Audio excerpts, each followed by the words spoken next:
Benoît Dominiac.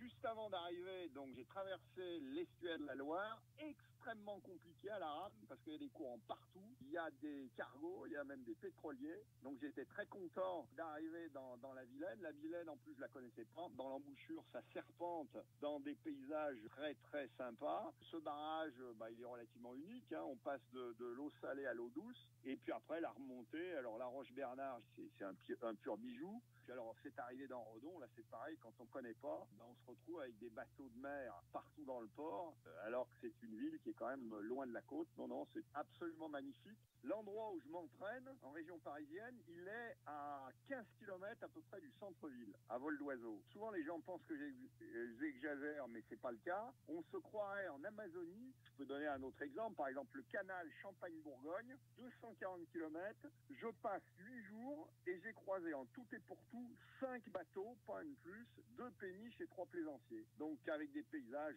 super, le plateau de Langres magnifique. Donc, la Garonne, à partir de Castel-Sarrazin, c'est une pure merveille. Il n'y a absolument personne. Il y a des petits rapides entre des falaises. Il y a des villages fantastiques. Je me suis aperçu que c'était très très facile de sensibiliser tout type de public, même des publics qui au départ ne sont absolument pas concernés par l'environnement, si on les emmène sur des aventures à leur portée. Et c'est ce qu'on fait. Par exemple, sur le désert de l'Atacama, on a emmené tout un groupe sur un sommet d'un peu plus de 5000 mètres qui n'avait jamais mis les pieds en dehors de France. Et là, par exemple, on a toute une équipe qui vont me suivre en baie de Somme quand je vais rentrer sur la Somme aux alentours du 6-7 octobre. Tout type de public arrive à être touché très rapidement.